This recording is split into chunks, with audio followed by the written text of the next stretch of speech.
Hello everyone, welcome back to your own show जिसका नाम है 10 मिनट्स कॉन्सेप्ट। और आज का हमारा कॉन्सेप्ट है अबाउट डिफर्ड टैक्स। तो आइए चलिए बात करते हैं कि आखिर ये डिफर्ड टैक्स क्या होता है।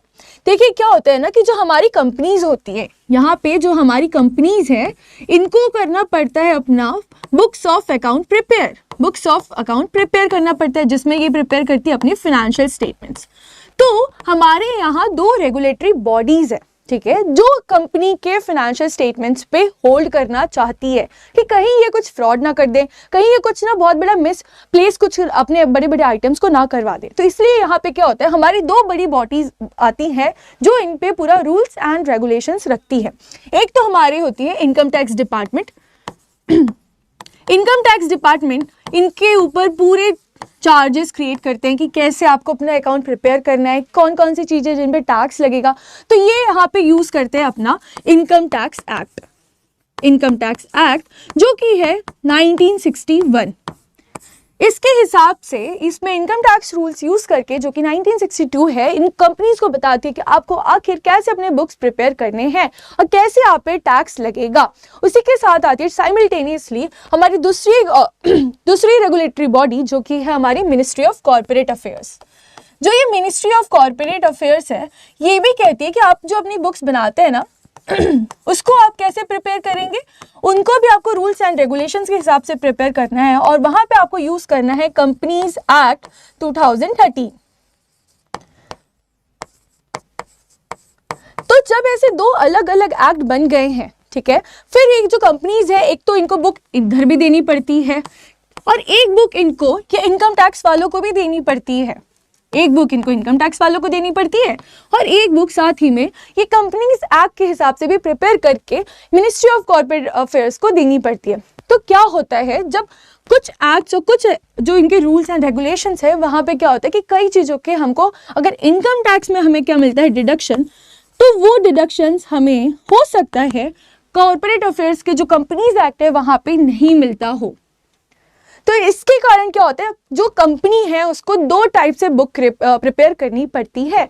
एक तो एज पर उनको इनकम टैक्स एक्ट और एक तो एज पर उनको कंपनीज एक्ट, जिसके कारण इनको आ सकता है जब टैक्स कैलकुलेट करेंगे वहां पे डिफरेंस।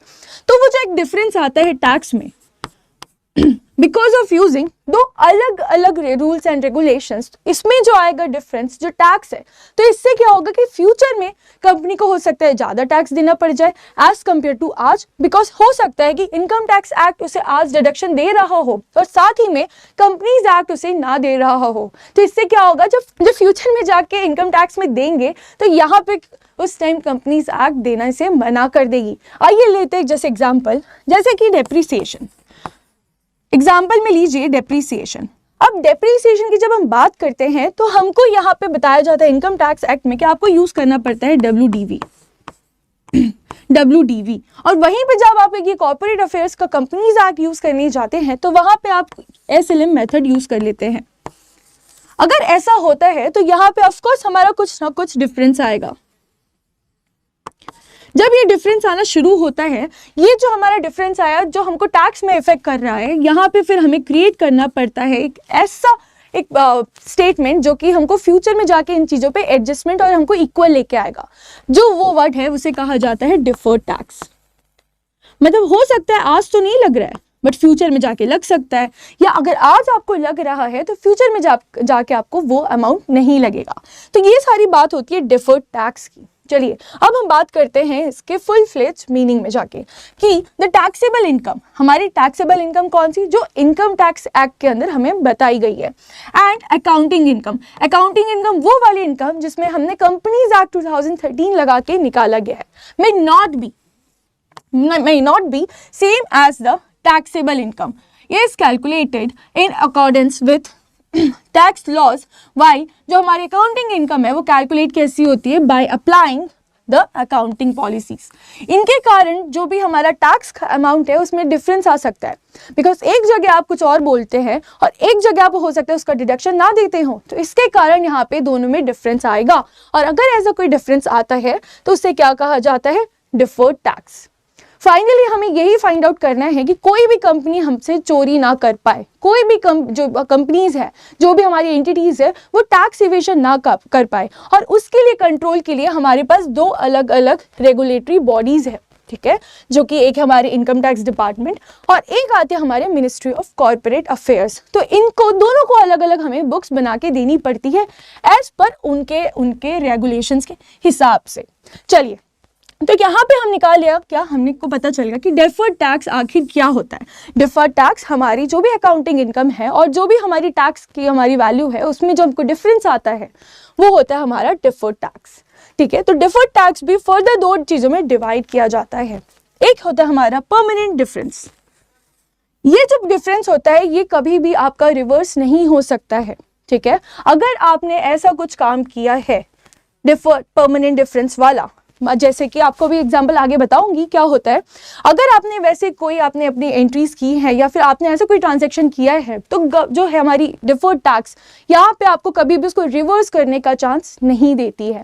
वेयर इज जब हम बात करेंगे टाइमिंग डिफरेंस, ये अभी जस्ट टेम्पररी डिफरेंस है जिसको आप फ्यूचर में जाके रिवर्स करके आप रेक्टिफाई कर सकते हैं।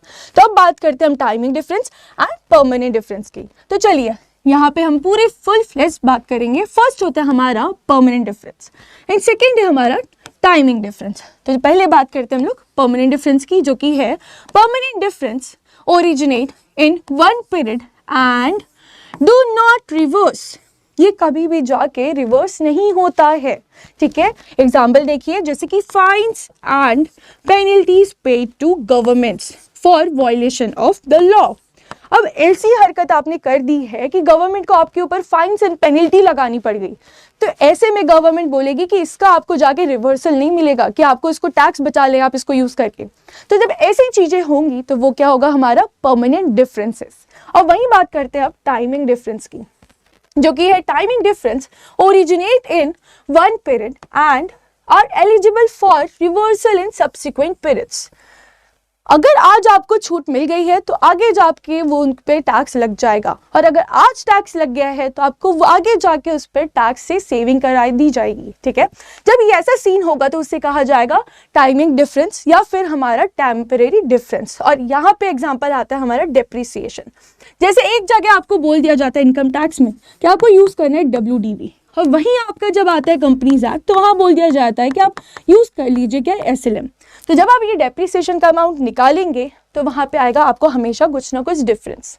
तो ये जब आपका डिफरेंस आएगा तो ये आखिर आपको कैसे एडजस्ट करना है वो बताया जाता है, कि आपको आगे जाके इस पर छूट मिल जाएगी या फिर आगे जाके आपको इस पर टैक्स लगेगा, वो सब कवर्ड होता है हमारा टाइमिंग डिफरेंस में। और इसको भी हम फर्दर डिवाइड करते हैं as a deferred tax asset या फिर डिफर्ड टैक्स लाइबिलिटी। अब एसेट वर्ड से आप समझ गए होंगे कि हमें आगे जाके फ्यूचर में हमें कुछ प्रॉफिट होगा, मतलब कि आज जो हमारा प्रेजेंट है हमने यहाँ पे ज्यादा टैक्स पे कर दिया है, जिसके मुताबिक जब हम फ्यूचर में जाएंगे ये सेम चीज की एंट्री को रिवर्स करने, तो वहां पे हमें कम टैक्स पे करना पड़ेगा। वहीं पे आता है हमारा deferred tax liability. Deferred tax liability मतलब कि फ्यूचर में जाके आपको ज्यादा टैक्स पे करना पड़ेगा। आज तो आपने एंजॉय कर लिया टैक्स सेव करके, बट जब आप फ्यूचर में जाएंगे तो वहां पे आपको क्या लगेगा, ज्यादा टैक्स, जिससे क्रिएट होगा आज आपके बुक्स में डिफर्ड टैक्स लाइबिलिटी।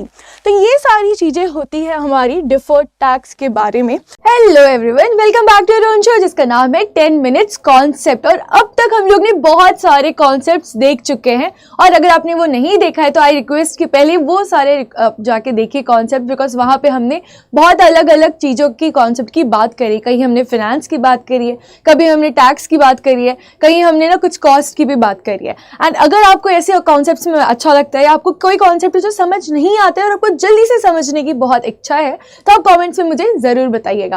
पर आज हम शुरू करने वाले एक नया टॉपिक, जो कि हमारी प्रोग्रेस पेमेंट्स। अब ये जो प्रोग्रेस पेमेंट है ये कहाँ पे यूज होती है तो मैं आपको बता देती हूँ। जब हम कॉस्टिंग पढ़ना चालू करते हैं, जब हम बात करते हैं कॉस्टिंग की, जहाँ पे हमको पता लगाना रहता है कि कोई भी अगर मैन्युफैक्चरिंग कर रहे हैं या कोई हम जब कंस्ट्रक्शन कर रहे हैं तो वहां पे हमें कितना कॉस्ट लगा है। तो वहीं जब बात आती है कि जब कॉन्ट्रैक्टर की बात होती है, चलिए देखिए मेरे साथ कि जब एक कॉन्ट्रैक्टर की बात होती है जिसको हम देते हैं कि आप हमारा एक घर बना दीजिए, तो ये जो कॉन्ट्रैक्टर है इसको हम बोलते हैं कि आप हमारे लिए एक हमारा होम बनाना है, एक हमको हाउस का कंस्ट्रक्शन करना है, ठीक है, एक हमें होम चाहिए।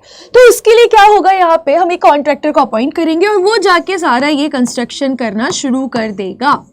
तो यहाँ पे भी हमको उसको पेमेंट्स करना रहता है, और यहाँ पे जो कॉन्ट्रैक्ट है आपको भी पता है कि तो सालों साल चलने वाला है, 1-2 दिन में तो बनने नहीं वाला, 1-2 महीनों में भी नहीं बनेगा। हमें मजबूत चाहिए और बड़ा सा घर चाहिए, तो हमें यहाँ पे टाइम भी 1-2 साल ज़्यादा ही लगेगा, ठीक है। तो यहाँ पे क्या होता है, हमको बाद में क्लैशेस ना आए, इसके लिए क्या करते हैं कॉन्ट्रैक्टर और जो हम हैं, जो हम इंडिविजुअल है या जो भी पर्सन है जो ये बनवाना चाह रहे हैं, अपना कंस्ट्रक्शन करवाना चाह रहे हैं, तो हम यहाँ मान लेते कि इंडिविजुअल घर बनाना चाहते थे, उनने कॉन्ट्रैक्ट किया किसको, कॉन्ट्रैक्टर को, कि हमें एक घर बना के दे दीजिए।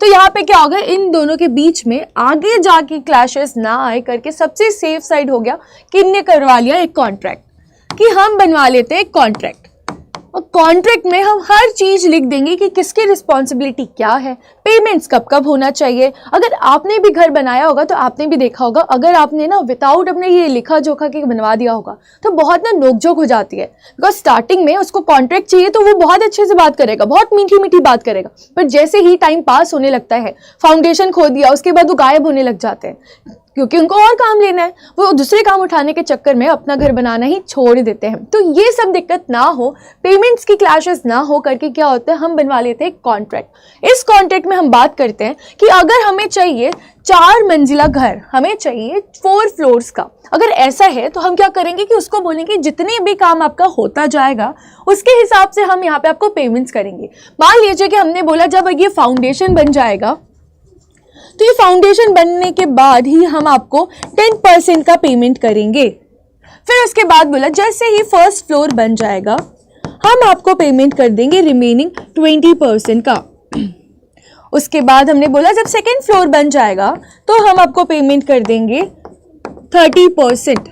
ये जो भी हम परसेंट निकाल रहे हैं ये सब किसका, कॉन्ट्रैक्ट अमाउंट का, ठीक है, कॉन्ट्रैक्ट अमाउंट का हम इतना पेमेंट करते जाएंगे। और जब हम बोलेंगे कि जब हम 3rd फ्लोर पे आएंगे तो आपको पेमेंट कर देंगे, अभी देखिए कितना हो चुका है यहाँ पे, नेक्स्ट 10% का सॉरी। और जैसे ही आप जब 4th फ्लोर पे जाएंगे तो जितना भी आपका रिमेनिंग अमाउंट होगा फुल पेमेंट यहाँ पे कर दिया जाएगा, ठीक है। तो ये जो आप देख रहे हैं कि जितना जितना स्टेप बनते जाएगा हमारे इस घर का, हम उतना उतना उसे पेमेंट करते जाएंगे। तो ये जो हमने पढ़ा कि जितना बनते जाएगा उतना पेमेंट करते जाएंगे, इसे कहा जाता है प्रोग्रेस पेमेंट। ये जो हम ये पेमेंट कर रहे हैं यहाँ पे आप देख रहे 10% कर दिया, फिर फर्स्ट फ्लोर बना 20% कर दिया, फिर 3rd फ्लोर बना तो 10% करा, फिर उसके बाद जो 4th फ्लोर बना जब हमने फाइनली सब कुछ बनवा दिया तो हमने पूरा चेकिंग करने के बाद उसे फुल पेमेंट कर दिया। ये हमने कॉन्ट्रैक्ट में लिख लिया था कि जैसे जैसे आपका काम होते जाएगा हम वैसे वैसे आपको पे करते जाएंगे। तो ये जो हम पेमेंट करते हैं, ये वाली जो हम यहाँ पे पेमेंट की बात कर रहे हैं, इसी को कहा जाता है प्रोग्रेस पेमेंट। पेमेंट कौन सी टाइप की है, ये प्रोग्रेस पेमेंट है।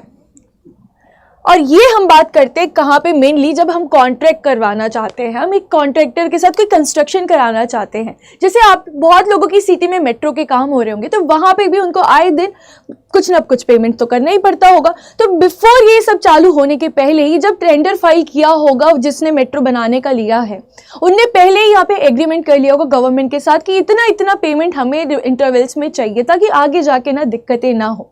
तो आइए चलिए बात करते हैं। यहाँ तो हमने समझ लिया कि प्रोग्रेस पेमेंट्स क्या, जितना जितना वर्क होगा उतना उतना हम पे करते जाएंगे। तो आइए जल्दी से पढ़ लेते हैं कि क्या मीनिंग होता है ऑफ प्रोग्रेस पेमेंट। तो चलिए पढ़ना शुरू करते हैं। Progress payments are based on the percentage of the work that is complete. जितना कंप्लीट होगा उतना आपको हम पेमेंट कर देंगे, ठीक है। उसके बाद progress billing is normally decided by experts such as architects, engineers and surveyors etc. who certify the stage of work completion। अब ऐसा तो नहीं करवा सकते ना कि कोई भी आया बोल दिया कि हाँ ये सही बात है 10% ने काम कर दिया, लाइए 10% जितना कॉस्ट आप पे कर दीजिए। यहाँ पे भी हमें जो स्पेशलाइज्ड लोग हैं, जो प्रोफेशनल लोग हैं, जो ये सब चीज़ की स्टडी किए हुए हैं, हम उनको बुलाएंगे और पूछेंगे कि क्या ये जो कॉन्ट्रैक्टर बोल रहा है क्या सही में उसने 10% का काम किया है। अगर किया है तो आप बताइए और हम उसके बाद फिर पेमेंट करेंगे। तो यहाँ पे ऐसे जो बड़ी बड़ी जो कंस्ट्रक्शन होते हैं, जो बड़ा बड़ा इंफ्रास्ट्रक्चर हो रहा है, वहाँ पे हम इतने बड़े लोगों को अपॉइंट करते हैं और फिर उनके हिसाब से हम पूछते पूछते हैं कि आप बताइए, है तो हम पे करेंगे, नहीं है तो फिर हम कॉन्ट्रैक्टर को बोलेंगे कि आपने हमारे साथ चीटिंग करी। तो ये होता है हमारा ऑल अबाउट प्रोग्रेस पेमेंट्स, जो हम मेनली कहाँ करते हैं जब हम कंस्ट्रक्शन के बाद में जाते हैं या फिर जो बड़े बड़े इंफ्रास्ट्रक्चर हो रहे हैं, ये सब चीज़ों की जब हम बात करेंगे तो वहाँ पे हम बात करते हैं about progress payment. Hello everyone, कैसे हैं आप लोग एंड वेलकम टू ऑफिसर्स अड्डा 24/7, जहाँ पे हम रोज एक न्यू कॉन्सेप्ट पे डिस्कस करते हैं, अलग अलग कॉन्सेप्ट लेके आते हैं, चाहे वो अकाउंट्स हो, चाहे वो फाइनेंस हो, चाहे वो टैक्स हो। अभी तक हमने बहुत वेराइटीज़ के जितने भी फील्ड होते हैं वहाँ से एक एक वर्ड उठा के हमने एक्सप्लेन किया है, और अभी हम एक्सप्लेन करने वाले हैं उन्हीं एक फील्ड है जो कि कॉस्ट, जो कि ऑर्गेनाइजेशंस जैसे कि बिजनेस जहाँ मैन्युफैक्चरिंग हो रही है, या जो सर्विस प्रोवाइडर लोग होते हैं जो कि काम करते हैं कंस्ट्रक्शन बिल्डिंग का। तो आखिर वहाँ पे रिटेंशन जो पेमेंट है, ये जो अमाउंट है, ये क्या होता है। चलिए तो बात करेंगे आखिर रिटेंशन अमाउंट क्या होता है। आई होप इसके पहले हमने जितने भी अपने सेशन लेके आए हुए हैं 10 मिनट्स कॉन्सेप्ट के, आपने सारे कॉन्सेप्ट्स देखे होंगे। और अगर आपको लगता है कि मैं कुछ ऐसे कॉन्सेप्ट्स है जो आप लोग को डाउट है या आपको समझ नहीं आता है, तो आप ये कमेंट्स में ज़रूर बता दीजिए मुझे, ताकि ना मैं नेक्स्ट टाइम जब अपना 10 मिनट्स कॉन्सेप्ट शो बनाऊँ तो वहाँ पर उनको ज़रूर डील कर लूँ। आइए चलिए बात करते हैं कि जब ये हमारा क्या होता है, जब भी रिटेंशन अमाउंट की बात आती है। कल का अगर आपने 10 मिनट्स शो देखा होगा तो वहाँ पे हमने बात करी थी अबाउट प्रोग्रेस पेमेंट की। यहाँ पे हमने बात करी थी अबाउट प्रोग्रेस पेमेंट की, जहाँ पे हमने ये देखा था कि ये जो पेमेंट्स है ये जनरली कहाँ पे होता है, जब कि कंस्ट्रक्शन हो रहा है, ठीक है। जब भी एक साइड कोई कॉन्ट्रैक्टर होगा और वहाँ पे हो रहा है कंस्ट्रक्शन किसी के घर के लिए, किसी कोई मेट्रो बनाने के लिए, जो कि 3-4 साल 5-6 साल ऐसे लॉन्ग टर्म पे कोई कॉन्ट्रैक्ट होने वाले हैं। तो जब हमने बात करी थी प्रोग्रेस पेमेंट की, तो यहाँ पे हमने कल का आपको देखना बहुत ज़रूरी है, उसी से लिंक है हमारा आज का ये वाला भी 10 मिनट शो। तो जब ये प्रोग्रेस पेमेंट हुई थी तो यहाँ पे देखा था जितना काम उतना पेमेंट, है ना। आपने ये देखा होगा तो आपको समझ गया होगा कि मैंने अभी अभी क्या बोला। चलिए तो बात करेंगे कि जब हमने ये देखा था कि एक हमारा यहाँ पे होता है कि कॉन्ट्रैक्ट, तो ये जो हमारा कॉन्ट्रैक्ट है इसमें क्या होता है, हम बहुत सारे क्लॉजेस और बहुत सारी चीज़ें ना पहले ही नोट डाउन करवा देते हैं, ठीक है। मान लीजिए ये हमारा कॉन्ट्रैक्ट है, यहाँ पे हमने पहले ही बहुत सारे क्लॉजेस, अमेंडमेंट्स, नोट्स, गाइडेंस जैसे जैसे भी हमको चाहिए, हमने एक कॉन्ट्रैक्टर के साइड और एक जो हमारा इंडिविजुअल है जो घर बनवा रहा है उनके साइड से ये कॉन्ट्रैक्ट बनवा लिया था, ठीक है। तो यहाँ पे क्या होगा कि आपका एक क्लॉज भी हो सकता है कि कैसे आपकी प्रोग्रेस पेमेंट होनी चाहिए।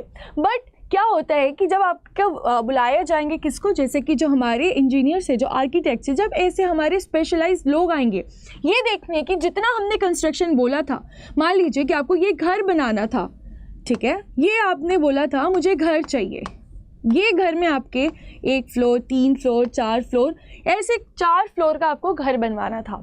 तो यहाँ पे आखिर कब कितनी पेमेंट करनी है, तो वो तो हमको कौन बता देता है, हमारे जो इंजीनियर्स हैं, जो आर्किटेक्ट्स हैं, जो भी इस फील्ड में स्पेशलाइज्ड लोग हैं, वो हमको बता पा रहे थे। बट क्या होता है ना कि हम जितना कोई बोलेगा कि इतना अगर 100% पे कर दो, तो क्या हम 100% पेमेंट कर देंगे किसी और की बात सुन के? नहीं ना। हमको भी लगता है कि एक बार हम भी ध्यान से देख ले कि क्या ये जो आर्किटेक्ट है या जो ये स्पेशलाइज्ड पर्सन आया हुआ है जो बोल रहा है कि हाँ ये जो फर्स्ट फ्लोर है ये पूरा इतना ही बनना चाहिए था और इसको यहाँ पे आप कर दीजिए 100% पेमेंट, तो क्या हम 100% पेमेंट किसी की बात सुन के कर देंगे? नहीं, हम नहीं करेंगे ना ये काम। हम क्या करेंगे, हम भी जाके देखेंगे कि कहीं कुछ गड़बड़ी तो नहीं है, ठीक है, कहीं कुछ ऐसा डिफ़ॉल्ट तो नहीं है जो मुझे नहीं चाहिए था, बट ये जो कंस्ट्रक्शन के टाइम कॉन्ट्रैक्टर है उसने ज़बरदस्ती बनवा दिया है। तो वो चीज़ सेटिस्फाई करने के पहले हम क्या करेंगे, जो 100% है उसमें एक कुछ अमाउंट है, मान लीजिए 10% का अमाउंट अपने पास ही रखे रहेंगे, और ये हम अभी तक कॉन्ट्रैक्टर को नहीं दिए रहेंगे। तो इससे क्या होगा कि अभी भी कॉन्ट्रैक्टर को केवल 90% ही मिला होगा। तो 10% जो हमने अपने पास ये रख लिया है, ये जो अमाउंट है इसे कहा जाता है रिटेंशन अमाउंट। नाम से आपको समझ आ रहा होगा कि कैसे हम कोई भी चीज़ को, एक अमाउंट को अपने पास रिटेन कर लेते हैं, तो वो होती है हमारी रिटेंशन अमाउंट, ठीक है। जो भी हमारा पूरा पेमेंट बनता है, जो एक कॉन्ट्रैक्टर को हमें पे करना था, और अगर हम उससे एक भी अमाउंट अपने पास रख लेते हैं ताकि हम जो एक कस्टमर है हम एक बार सेटिस्फाई हो जाए, फिर हम पे करते रहेंगे। जब ऐसा सिचुएशन होता है तो उससे क्या कहा जाता है, ये जो अमाउंट होगा जो हम अपने पास रख लिए हैं इसे हम कहते हैं रिटेंशन अमाउंट। चलिए अब जल्दी से इसकी पढ़ लेते हैं मीनिंग कि रिटेंशन अमाउंट एक कंस्ट्रक्शन कॉन्ट्रैक्ट में आखिर क्या काम आती है।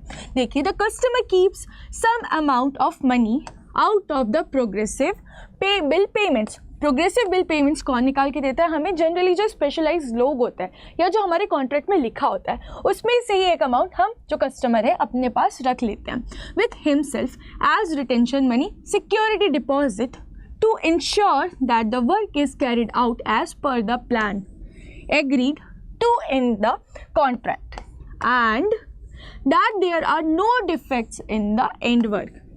जब तक हम अपनी आंखों से सेटिस्फाई नहीं हो जाएंगे, जब तक हम वो भी अमाउंट उसको नहीं देंगे, और अगर जब हम सेटिस्फाई हो जाएंगे तो जो हम अमाउंट हमने अपने पास रिटेन किया था हम क्या करेंगे, खुशी खुशी उनको खुद जाके दे देंगे। आइए बढ़ते हैं next point. The retention money is given back to the contractor by the customer. जो अपने पास हमने रख लिया था हम कस्टमर को दे देंगे after examining the quality of the work after the contract is fully executed. तो ये जो होता है इसे कहा जाता है रिटेंशन मनी। ये जो रिटेंशन अमाउंट है ये हम जनरली तब पढ़ते हैं जब हमको कोई भी कॉन्ट्रैक्ट अकाउंटिंग करनी जानी पड़ती है। तो आई होप आपको ये वाला कॉन्सेप्ट भी अच्छा लगा होगा, इजीली अब आप समझ गए होंगे कि आखिर कॉन्ट्रैक्ट कॉस्टिंग जब आप पढ़ने जाएंगे तो वहाँ पे ये जो अमाउंट है इसमें जो रिटेंशन अमाउंट है ये क्या होता है।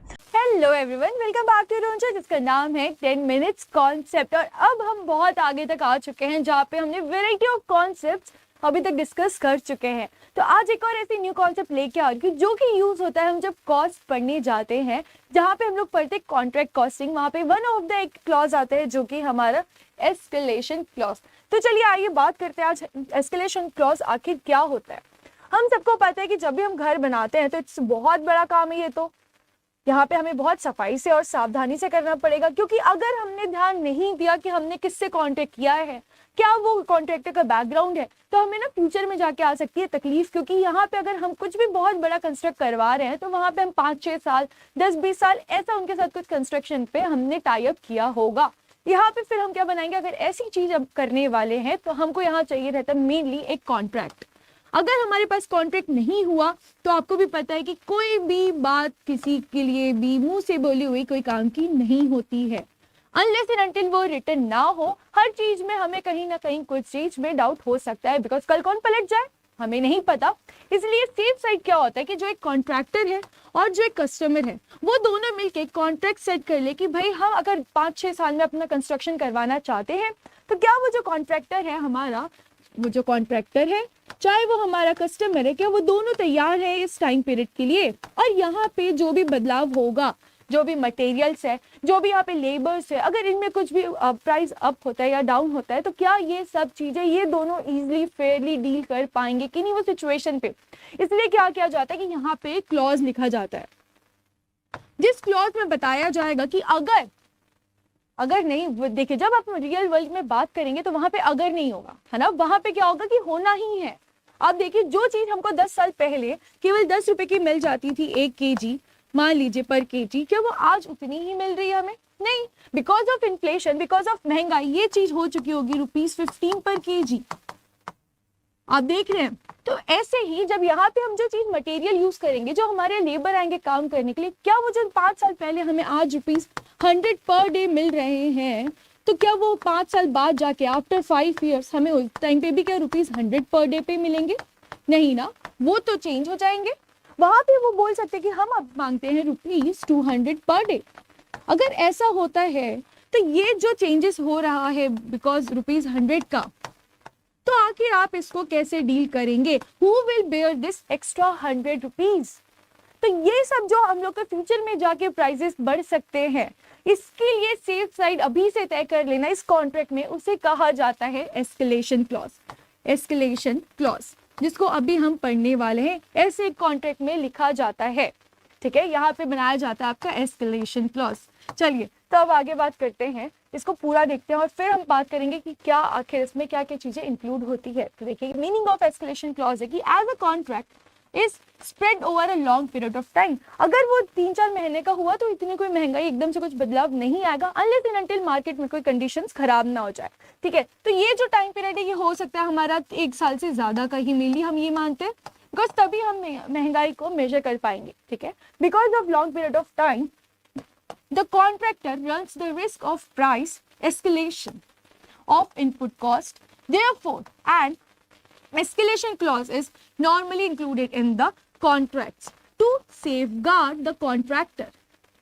क्यों हमने इसको इंक्लूड करते, ताकि जो हमारा कॉन्ट्रैक्टर है आगे जाके जो भी ये प्राइस अपग्रेड होने वाला है, जो इन्फ्लेशन के कारण महंगाई आने वाली है, तो आज ही जो हमारा कॉन्ट्रैक्टर है वो एक सेफ साइड ले ले कि जब भी ये महंगाई आएगी तो कस्टमर रेडी है वो महंगाई को डील करने के लिए। अगर आज हमारा लेबर 100 रुपए में आने को तैयार था, तो 10 साल बाद या 5 साल बाद अगर लेबर वही आता है तो 200 रुपए भी हमको कॉन्ट्रैक्ट जो हमारा कस्टमर है वो हमको प्रोवाइड करेगा विदाउट एनी झिक झिक। ठीक है, चलिए अब आगे बढ़ते हैं। Against any likely changes in prices of जो भी मटेरियल, जो रॉ मटेरियल आ रहे हैं, सीमेंट आ रहे हैं, ब्रिक्स आ रहे हैं, जो भी हमारे कंस्ट्रक्शन के लिए चीजें रिक्वायर्ड है, अगर इन्फ्लेशन के कारण वो सब चीजें महंगी होती है तो वहां पे कस्टमर रेडी होगा उन चीजों को पे ऑफ करने के लिए। ऐसा ना हो कि उस टाइम जो कस्टमर है वो अड़ जाए कि हम पे नहीं करेंगे।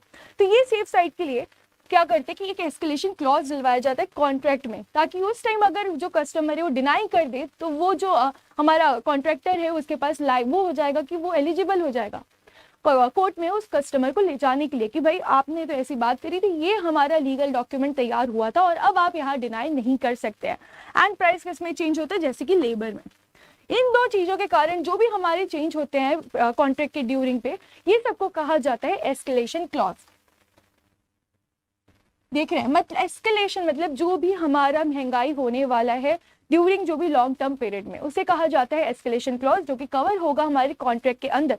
जब भी आपको ऐसा लगता है कि जनरली ऐसा नहीं कि केवल कॉन्ट्रैक्ट में ही, जो भी ऐसे बड़ी बड़ी टाइम पीरियड की चीजें बनती है जिसमें भी इन्फ्लेशन का इफेक्ट आता है, वहां पे कोई भी जो भी कॉन्ट्रैक्ट प्रिपेयर होता है एक कॉन्ट्रैक्ट का क्लॉज डाल सकते हैं, उसे कहा जाएगा एस्केलेशन क्लॉज।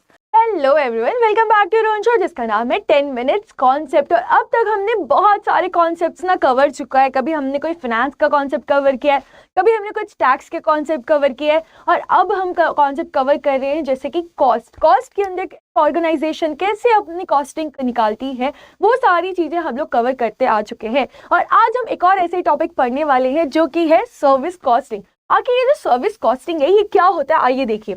जैसे जो ऑर्गेनाइजेशंस है जहाँ पे मैन्युफैक्चरिंग होती है, वहां पे तो उनके पास इजी होता है कि कितना मटेरियल लगा, कितना उनको लेबर लगा, ये सब निकाल के वो अपनी कॉस्ट बता पाते हैं कि उनको एक्चुअली कॉस्ट ऑफ प्रोडक्ट कितना लगता है। बिकॉज वहां पे हर चीज आइडेंटिफिएबल है, हर चीज आप देख सकते हैं, हर कोई नोट कर सकता है। बट दिक्कत कब आती है, जब ये बात होती है कि एक सर्विस प्रोवाइडिंग ऑर्गेनाइजेशन है, एक बिजनेस है जहाँ सर्विसेज केवल प्रोवाइड किए जाते हैं, तो उनको भी तो कॉस्ट निकालने का जरूरत है कि आखिर वहां कितना कॉस्ट लग रहा है, ताकि वो भी बता पाए कि हम जो ये काम कर रहे हैं तो ये मार्केट कंडीशंस में रिलेवेंट है कि नहीं। कि ऐसा तो नहीं कि जो सर्विसेज हम प्रोवाइड कर रहे हैं वो मार्केट में और महंगे में हो जाती होगी, बट हम उसको चीपेस्ट वे में करके दिखा रहे हैं और साथ में हम क्वालिटी भी प्रोड्यूस करके दे रहे हैं। तो यहाँ पे ये जो इंडस्ट्रीज है जो प्रोवाइड करती है सर्विसेज, तो उनको भी करना पड़ेगा अपनी कॉस्टिंग मेथड यूज। तो कॉस्टिंग में बताया गया है कि वो लोग यूज करते हैं सर्विस कॉस्टिंग, जहां पे वो हर चीज को आइडेंटिफाई करेंगे जो भी वो उनकी सर्विसेज प्रोवाइड करते हैं। ठीक है, जैसे मान लीजिए हमारी एक सॉफ्टवेयर कंपनी बना लेते हैं, हम बनाते हैं अपनी एक सॉफ्टवेयर कंपनी, उसका नाम रख देते हैं XYZ सॉफ्टवेयर प्राइवेट लिमिटेड। हमने चालू करते टाइम तो देख लिया था कि हमारे ये इंडस्ट्री पे हमारे कितने कॉम्पिटिटर्स है। ठीक है, हमने हर चीज फाइंड आउट किया था, हमने बोल दिया था कि हमारे यहाँ पे कॉम्पिटिटर्स जो आते हैं उसमें से सबसे बड़ा नाम जो है वो हमारे टाटा जी का है। ठीक है, हमें ना इनके बराबर पहुंचना है, हमें इनके जो सॉफ्टवेयर ये प्रोवाइड करते हैं, जैसे हमारी जो इन्फोसिस है, ये जो भी अपने सॉफ्टवेयर प्रोवाइड करते हैं उनके हिसाब से हमें यहाँ पे पहुंचना है। तो आखिर ये ऐसा क्या करें कि कौन सी वर्किंग फाइंड आउट करें जहाँ से ये पता लगा सकते हैं कि हम अपनी जो सर्विसेज प्रोवाइड कर रहे हैं वो कॉस्ट एफिशिएंट है, तभी तो इनका मार्केट में बने रहना हमारा कोई वजूद होगा। तो आइए चलिए फिर अब बात करेंगे कि आखिर इसको कैसे डिफाइन किया जाता है। तो आइए सबसे पहले पढ़ेंगे हम लोग मीनिंग। जो सर्विस कॉस्टिंग है also known as operating costing, if you are a JIB, जो बैंकिंग के पेपर देने वाले हैं, चाहे आप CAIB दी या कोई भी आप एक कॉम्पिटिटिव एग्जाम देने वाले हैं, और वहां पे अगर आपने पढ़ा है क्या, कॉस्टिंग, तो उसमें आपने जरूर ये टाइप ऑफ पढ़ा होगा कि कॉस्टिंग कितने टाइप से ऑर्गेनाइजेशन की जाती होगी। तो ये एक बहुत इंपॉर्टेंट टॉपिक आता है, बिकॉज इसके अलावा जितने भी आप टॉपिक्स पढ़ते हैं ना, वहां पे आप हर चीज एक मैन्युफैक्चरिंग इंडस्ट्री की बात करते हैं, जहाँ पे कुछ ना कुछ गुड्स प्रोड्यूस हो रहे हैं, कुछ ना कुछ वो लोग मैन्युफैक्चरिंग कर रहे हैं, तो वहां पे थोड़ी कंपैरेटिवली चीजें ईजी हो जाती है एज कंपेयर टू जब हम कोई एक सर्विस इंडस्ट्री की बात करते हैं। तो ध्यान रखिएगा, कोई भी कॉम्पिटिटिव एग्जाम है, अब कोई भी लेवल में कर रहे होंगे, और अगर आपने कॉस्टिंग उठाया है तो वहां पे आपको सर्विस कॉस्टिंग बहुत इंपॉर्टेंट टॉपिक बन जाता है। इसलिए ये वाला टॉपिक मैं चाहती हूँ कि आप लोग ना थोड़ा ध्यान से समझिए, और अगर आपको कोई डाउट आता है तो कमेंट्स में ना मुझे जरूर बताइएगा। तो वापस पढ़ना शुरू करते हैं कि जो सर्विस कॉस्टिंग है, जो भी इंडस्ट्रीज सर्विस प्रोवाइड करती है उनको और क्या कहा जाता है, ऑपरेटिंग कॉस्टिंग से भी उनको हम जानते हैं। चलिए, उसके बाद आता है कि जो सर्विस कॉस्टिंग है is a method of costing used by the organizations which provide service rather than produce commodities। अभी हमने बात किया था कि जो commodities यूज करती हैं उनके लिए तो हमने इसके पहले बहुत सारे अलग अलग मेथड्स देखे भी हुए हैं, बट यहाँ दिक्कत ये आती है कि अगर कोई कंपनी या कोई अपनी ऐसी इंडस्ट्री एरिया है जो कि प्रोवाइड करे केवल सर्विसेज, तो how they will find out कि उनको प्रॉफिट हो रहा है कि नहीं हो रहा है। तो उनको भी प्रॉफिट निकालने के लिए उनको अपना कॉस्ट फाइंड आउट करना is one of the important factors. चलिए, इसे हम देख लेते हैं कि कैलकुलेट कैसे कर सकते हैं कि जो भी टोटल कॉस्ट ऑफ सर्विस है, जितने भी टाइप ऑफ हमने सर्विस दिया उसे हम डिवाइड कर देते हैं number of units of service. जितने भी नंबर ऑफ यूनिट्स की हमने सर्विस प्रोवाइड की उसमें कितना हमें कॉस्ट लगा, इससे हमें क्या पता चल जाएगा, हमें पता चल जाएगा कि क्या हमारा सर्विस कॉस्ट लगता है। चलिए, उसके बाद हम बात करेंगे कि आखिर ये कितने टाइप के हमारे टाइप्स ऑफ सर्विसेज कॉस्टिंग। तो आइए पढ़ते हैं। यहाँ पे सबसे पहले आपको मिलता है होटल कॉस्टिंग। आप देखिए, जब भी आप कोई होटल में जाते हैं तो आप जब स्टे करते हैं तो वो होटल वाले हमें प्रोवाइड कर रहे हैं, तो अगर उन्हें अपना कॉस्ट निकालना तो उनका मेन बिजनेस क्या है, लोगों को स्टे करने के लिए एकोमोडेशन देना उनका मेन काम होता है। तो फाइनली वो भी क्या कर रहे हैं, सर्विस वाली प्रोवाइडिंग काम कर रहे हैं। ठीक है, वैसे हमारी आती है सेकंड टाइप ऑफ जहाँ पे हमको सर्विस कॉस्टिंग यूज करना है, that is food service costing. उसके बाद थर्ड आती है हमारे पास energy provider service costing, and fourth health care costing service, and इसके बाद हमारा फोर्थ हो गया एंड हमारा ये फिर ट्रांसपोर्ट कॉस्टिंग। ये देख रहे हैं कि ये जितने भी हमने ये फील्ड बात करी है नीचे, यहाँ हर कोई कुछ सर्विस प्रोवाइड कर, इन्हें बिजनेस इसलिए सेट किया कि हम ये सर्विसेज प्रोवाइड कर सके। चाहे हॉस्पिटल की बात करें, ऐसे बहुत सारे अलग अलग एरियाज होते हैं जो हमें सर्विस प्रोवाइड करते हैं। तो आई वांट कि अगर आपने यहाँ तक मेरे साथ वीडियो देख लिया है तो आपको यहाँ समझ आ गया होगा, और कमेंट्स में जाके आप मुझे ज़रूर बताइएगा कि कौन कौन सी और फील्ड होती है जहाँ पे हम यूज़ करते हैं सर्विस कॉस्टिंग। चलिए, इसी के बाद हम आगे बढ़ते हैं और देखते हैं कि जो सर्विस कॉस्टिंग है ये कैसे प्रेफर की जाती है, आखिर ऑर्गेनाइजेशन में इसकी वर्किंग कैसे होती है। आइए, एक होता है हमारा एक्सटर्नली परफॉर्म करना और एक होता है हमारा इंटरनली परफॉर्म करना। अब नाम से आपको समझ रहा है एक्सटर्नली मतलब कि ऑर्गेनाइजेशन की बाहर की बातें हो रही है, पर अगर ऑर्गेनाइजेशन के अंदर की बात होती है तो उसे कहा जाता है इंटरनली। अब वर्ड से ही समझ रहे हैं, इंटरनली मतलब कुछ इंटरनली काम होगा, उसके बारे में हम यहाँ बात करेंगे, और जो भी काम हम बाहर वाले थर्ड पर्सन लोगों के साथ करेंगे उनके बाद हम कहाँ करेंगे, एक्सटर्नली बात करेंगे। तो चलिए जल्दी से पढ़ते हैं कि एक्सटर्नली कॉस्टिंग कैसे किया जाता है। तो सर्विस है are termed as external when they are to be rendered to outside parties. Outside parties मतलब हमारी थर्ड पार्टी, जो भी गवर्नमेंट हो, जो भी शेयर होल्डर्स हो रहे हैं, ये जिनको भी हम सर्विस प्रोवाइड करते हैं। ठीक है, एग्जाम्पल में देखिए जैसे transport, water supply, electricity supply etcetera and etcetera. अब उसी के बाद आते हैं हमारे एक और टाइप ऑफ जो type of it is performed और कहाँ की जाती है सर्विस कॉस्टिंग। अब बात करेंगे, एक हमने बात कर ली एक्सटर्नली, अब एक बात करेंगे हम इंटरनली। चलिए तो देखिए कि जो सर्विसेज है are termed as internal when they have to be performed on interdepartmental basis in factory itself. जो भी वो फैक्ट्री के अंदर काम करते हैं वहां पे वो बात करेंगे सर्विस कॉस्टिंग की इंटरनली। जैसे कि पावर हाउस सर्विसेज या कैंटीन की जो भी सर्विसेज होती है, ये सब हम कहाँ बात करेंगे, इंटरनल सर्विस कॉस्टिंग में। चलिए, तो ये था हमारा आज का कॉन्सेप्ट शो। और अब आपको भी पता है कि अब आने वाली है होली, जिसका हम लोग को सालों से नहीं, मतलब साल भर इंतजार होता है। तो ये इस टाइम पे आपके लिए ऑफिसर्स अड्डा 24/7 ने लेके आया है एक बहुत बड़ा धमाका, जहाँ पे आपको मिलेगा फ्लैट 81% का डिस्काउंट, उसी के साथ 2x की वैलिडिटी, मतलब डबल वैलिडिटी। तो ये मौका होता है, ये जो ऐसे ओकेजन्स होते हैं ना, ये एकदम राइट टाइम हो जाता है कि हम अपनी प्रिपरेशंस चालू कर सके। तो यहाँ पे आपको कोड यूज करना पड़ेगा बट 895। ये कोड यूज करने नहीं किया तो ये वैलिडिटी कोई काम की नहीं, आपको इतना डिस्काउंट मिलेगा भी नहीं। तो ध्यान रखिए, आपको कोड यूज बाय 895।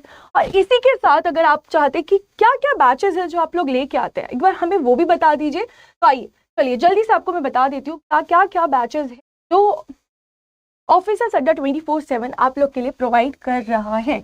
देखिए, आपको जाना पड़ेगा गूगल में, जहाँ पे आप टाइप करेंगे अड्डा 24/7, ये इनकी गूगल में ऑफिशियल वेबसाइट ओपन हो जाएगी, जहाँ पे ऑल कोर्सेज में जाना है। और अगर आप बैंकर हैं और आप JAIB के प्रमोशन का बेहतर वेट कर रहे हैं, तो आपको जाना है JAIB मई 2024।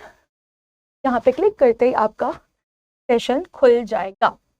यहाँ पे व्यू ऑल पे आप जितने भी हमारे कोर्सेज हैं, यहाँ पे आपको सब मिल जाएंगे। और सबसे इम्पॉर्टेंट कोर्स होता है हमारा JAIB महापैक, बिकॉज ये पैक आपको ऐसी सर्विसेज प्रोवाइड करता है जहाँ पे आपको everything, each and everything from A to Z, full fledge classes, doubt solving, आपके क्रैश कोर्स, मॉक टेस्ट, जितनी भी चीज़ें आप बोलेंगे आपको हर चीज़ यहाँ पे मिल जाएगी। बस एक बार आपको इन्वेस्टमेंट करना है। ये इन्वेस्टमेंट का रिटर्न इतना अच्छा है कि आप जब भी चाहेंगे, आप कोई भी चीज़, कोई भी क्लासेस आप हमेशा ज्वाइन कर पाएंगे। और यहाँ पे आप देख रहे हैं 78% का, और अभी हमारा होली आने वाला है, तो इसलिए यहाँ पे आपको मिल जाएगा 81% का discount if you use by 895। और बहुत ज़रूरी है कि हम ये कोर्सेज लें ताकि हम इजीली अपने लेवल्स को क्लियर कर पाएँ। हमें कुछ ना कुछ एक सपोर्ट चाहिए होता है, चाहे आप अपनी डेली लाइफ की बात करिए, चाहे कैसी भी चीज़ों में बात करिए, जब तक आपका एक बैक सपोर्ट नहीं है। तो ये जो हम क्लासेस प्रोवाइड करते हैं, ये आपका एक बैक सपोर्ट है, जहाँ पे आपको एक लेवल पता चलेगा कि आपको कैसे पढ़ाई करनी है। उसी के साथ Priyanshu ma'am and even Praveen sir आप लोग के लिए लेके आ रहे एक डाउट सॉल्विंग सेशन, जो कि फ्री ऑफ कॉस्ट है। और यहाँ पे आपको एनीथिंग इनके सब्जेक्ट से रिलेटेड आपको लगता है कोई स्ट्रैटेजी, प्लानिंग चाहिए, तो मैम और सर आपको ईजिली हर चीज़ प्रोवाइड करवाएंगे। उसी के साथ आप लोग के लिए किया जा रहा है क्रैश बैच, ये स्टार्ट हो चुकी है 18 मार्च से, जहाँ पे आप लोग को बताया जाएगा हर चीज़ एकदम क्रिस्प, जल्दी जल्दी। Crash course like fast revision, अगर आपने पहले पढ़ चुका है तो ये भी लॉन्च हो चुका है बायलिंगुअल में and even in English. And अगर आपको यहाँ पे भी डिस्काउंट चाहिए तो यू कैन यूज बाय 895 और आपका डिस्काउंट हो जाएगा 81% का। तो देरी मत करिए, होली बहुत अच्छा टाइम होता है जहाँ पे पढ़ाई शुरू कर सकते हैं और एक अच्छा हमें टाइम गैप मिलेगा, ताकि हम लोग का जो मई 2024 JAIB एग्जाम है, वहाँ पे हम लोग अच्छे से हर चीज़ की प्रिपरेशंस कर पाए। चलिए, थैंक यू।